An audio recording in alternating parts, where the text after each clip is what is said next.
Selamat siang teman-teman. Jadi di sini saya akan melakukan pengujian data menggunakan aplikasi SPSS.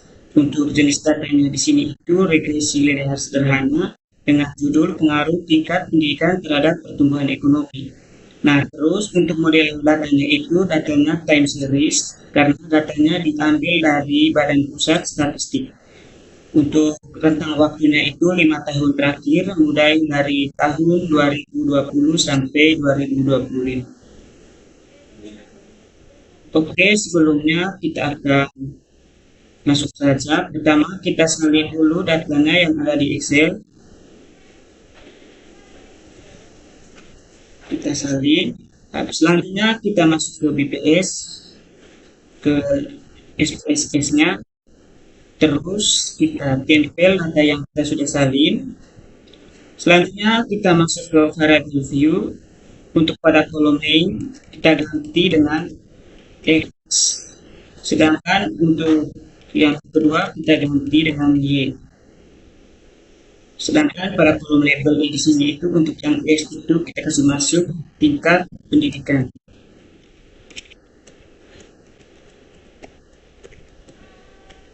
Sedangkan untuk yang kedua itu pertumbuhan ekonomi. Setelah seperti ini kita kembali lagi ke data view. Nah, pada bagian ini itu kita akan memunculkan residualnya atau kunci utama untuk melakukan pengujian normalitas, heterogeneisitas, dan atau korelasinya. Nah, di sini kita klik analyze. Habis itu kita masuk ke regression. Setelah masuk di regression, kita masuk ke linear. Setelah itu, untuk tingkat pendidikan kita kasih masuk ke independen, sedangkan pertumbuhan ekonomi kita kasih masuk ke dependen. Setelah itu kita masuk klik save, centang yang standardize, klik continue. Setelah itu kita masuk ke statistik, kita centang yang Durbin region, klik continue. Selanjutnya kita masuk ke plot. Nah, pada bagian ini kita kasih masuk ke JPEG ke bagian X, dan di receipt kita kasih masuk ke Y. Nah, setelah seperti ini itu kita klik continue, klik OK.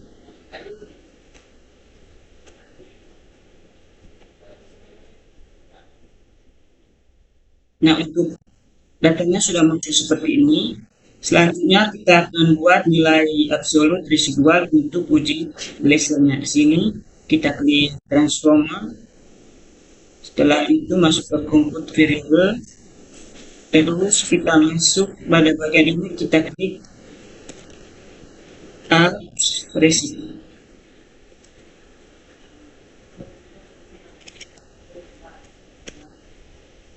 Selanjutnya pada numeric expression ini itu kita klik apps,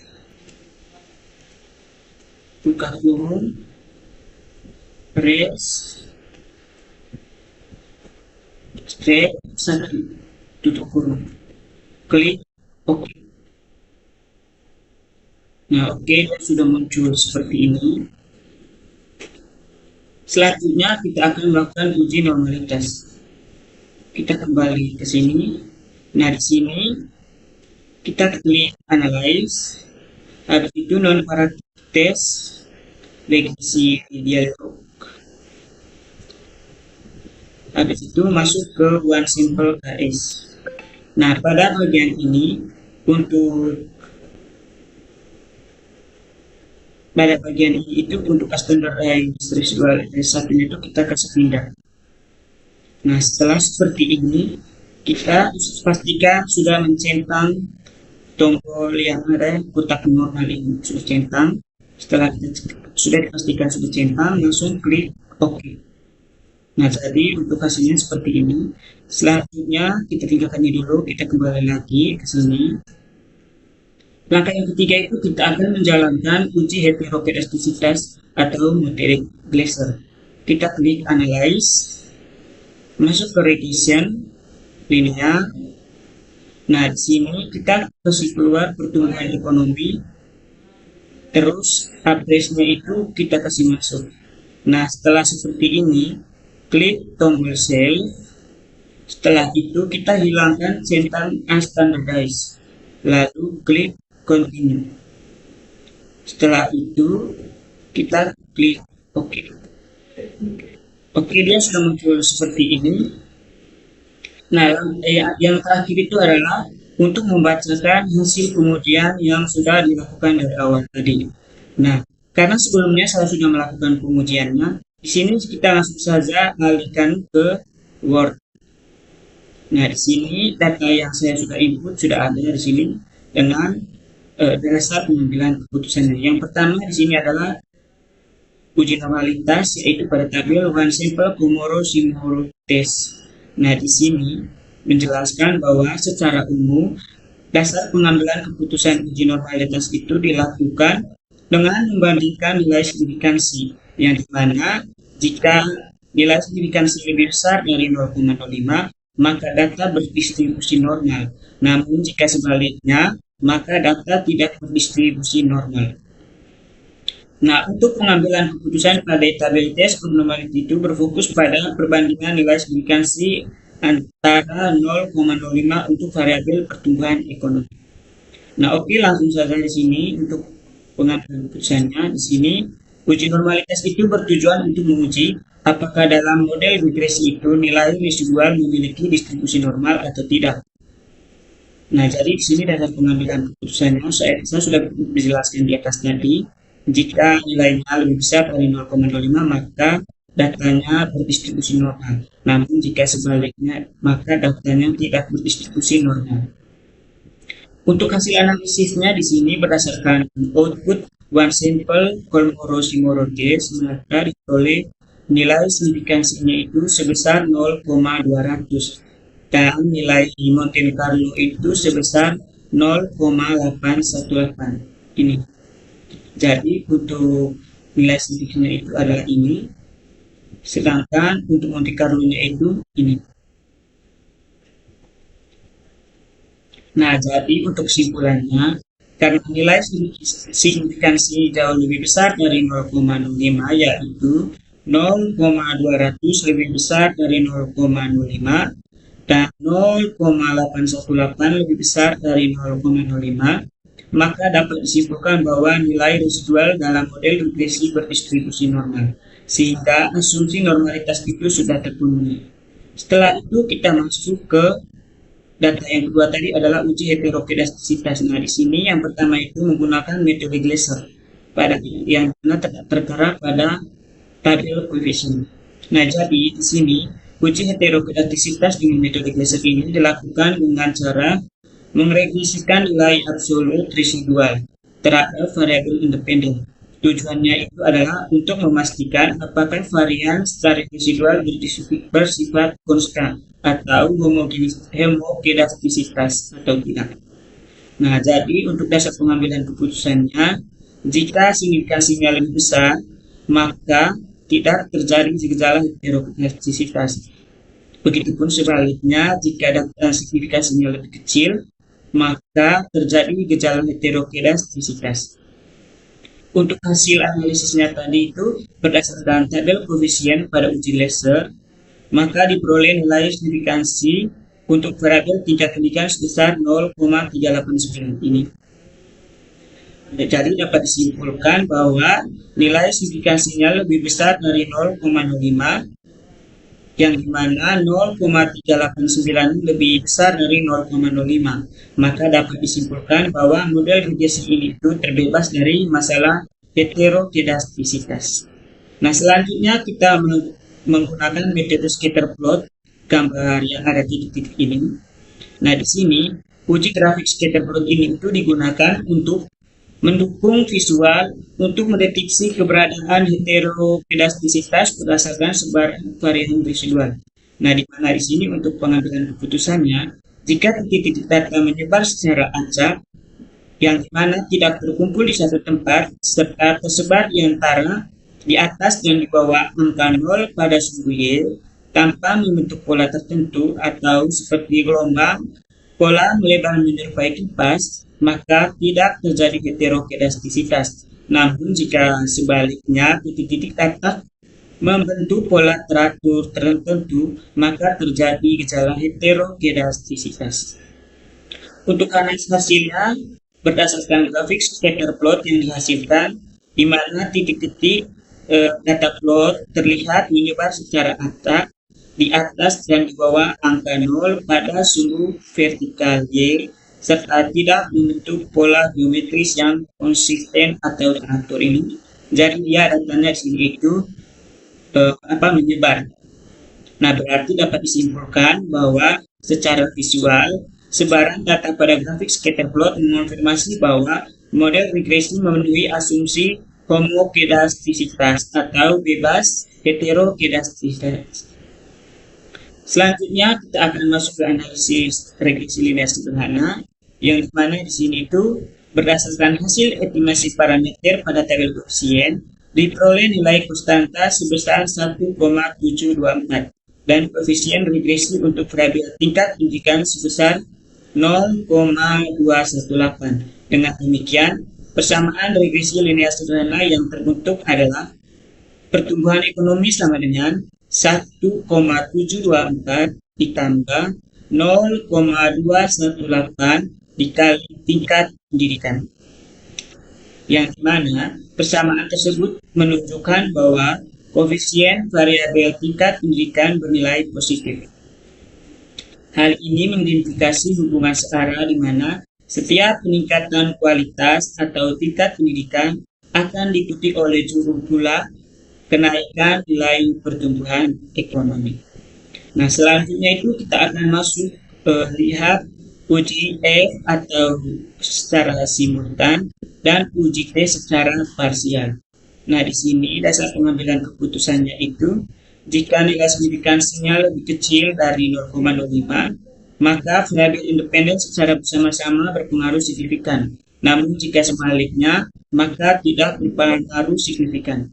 Jadi di sini untuk F hitungnya adalah 3,999 nih. Terus untuk signifikansinya 0,048. Jadi keputusannya itu karena nilai signifikansi 0,048 lebih besar dari 0,05, maka lebih kecil dari 0,05, maka tingkat pendidikan secara signifikansi berpengaruh terhadap pertumbuhan ekonomi, yang mana model regresi ini itu layak untuk digunakan. Selanjutnya itu untuk uji parsial maupun uji T. Di sini dasar pengambilan keputusannya masih sama, di mana jika nilai signifikansinya lebih kecil dari 0,05, maka variabel independen secara parsial pengaruh signifikan. Namun jika sebaliknya, maka tidak terjadi pengaruh signifikan. Nah, untuk hasilnya di sini, untuk T hitungnya itu adalah 2,000. Jadi ini pada tingkat pendidikan kolom T. Terus untuk signifikansinya itu masih sama 0,048. Jadi dapat disimpulkan bahwa karena 0,048 lebih kecil dari 0,05, maka tingkat pendidikan secara parsial berpengaruh signifikansi terhadap pertumbuhan ekonomi. Nah, untuk interpretasi koefisiennya sendiri teman-teman, di sini nilai koefisien P untuk tingkat pendidikannya itu adalah 0,218, yang dimana artinya setiap terjadi kenaikan satuan pada tingkat pendidikan, maka pertumbuhan ekonomi juga akan meningkat sebesar 0,218. Nah, jadi baik secara simultan maupun secara parsial, tingkat pendidikan itu berpengaruh signifikan terhadap pertumbuhan ekonomi pada taraf signifikansi 5%. Sementara itu untuk persamaan regresinya itu di sini adalah Y sama dengan 1,724 ditambah 0,218X, yang dimana keterangannya di sini adalah Y pertumbuhan ekonomi, X tingkat pendidikan, dan 1,724 itu adalah konstanta, 0,218 adalah koefisien regresi tingkat pendidikan. Jadi tingkat pendidikan itu berpengaruh positif dan signifikan terhadap pertumbuhan ekonomi, yang dimana setiap kenaikan tingkat pendidikan itu akan meningkatkan pertumbuhan ekonomi meskipun besarnya berpengaruh relatif kecil, yaitu 0,218. Nah, selanjutnya kita akan melihat uji autokorelasinya. Jadi di sini uji autokorelasinya itu bertujuan untuk menguji apakah dalam model regresi linear terdapat korelasi antara kesalahan pengganggu pada periode T dengan kesalahan pengganggu pada periode T kurang 1 atau sebelumnya. Nah, model regresi yang baik itu adalah model regresi yang bebas dari masalah autokorelasi, teman-teman.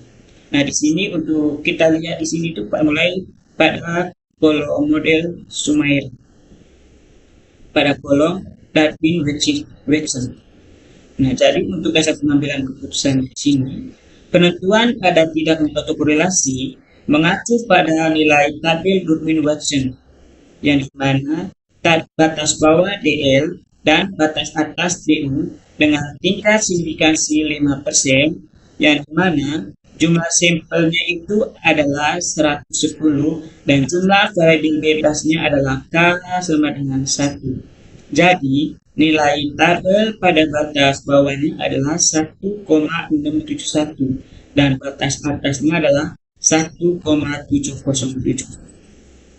Jadi di sini yaitu kriterianya bebas autokorelasi, yang dimana dinyatakan terbebas dari masalah autokorelasi jika nilai Darwin-Watson itu berada di antara batas atas TU dan 4 dikurang batas atas TU atau memenuhi rumus. Ya, yang dimana di sini tadi itu rumusnya adalah DU lebih kecil dari DW lebih kecil dari 4 dikurang DU, atau tadi itu batas atasnya itu lebih kecil dari DU, terus DW-nya itu lebih kecil dari 4 dikurang DU.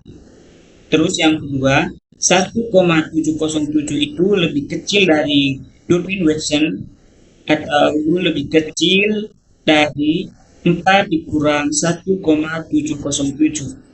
Yang dimana di sini 1,707 ini itu dia lebih kecil dari DW, terus lebih kecil dari 2,93. Nah, jadi untuk hasil analisisnya, berdasarkan hasil output pada tabel Sumeri dapat diperoleh nilai Darwin-Watson-nya adalah sebesar 2,210. Jadi ini 2,210. Nah, dapat disimpulkan bahwa nilai Darwin-Watson hitung sebesar 2,210, yang dimana dia berada di dalam rentang area tidak terjadi autokorelasi, yaitu antara nilai 1,707 hingga 2,293, yang dimana di sini 1,707 itu lebih kecil dari 2,210, lebih kecil dari 2,293. Maka dapat disimpulkan bahwa model regresi ini itu terbebas dari gejala autokorelasi, baik autokorelasi positif maupun negatif. Nah, jadi teman-teman itu berdasarkan hasilnya tadi semuanya dia itu normal terpenuhi, yang dimana datanya itu berdistribusi normal, terus dia itu memiliki pendidikan itu memiliki pengaruh terhadap pertumbuhan ekonomi. Terus yang kedua tadi itu dia tidak terjadi gejala heterogenisitas dan tidak terjadi gejala autokorelasi. Oke teman-teman, sampai di sini saja untuk pengujian data regresi linear sederhana menggunakan aplikasi SPSS. Semoga data pengujian ini itu dapat berguna juga bagi teman-teman yang ingin melakukan pengujian data dengan menggunakan aplikasi SPSS. Sampai jumpa di video selanjutnya.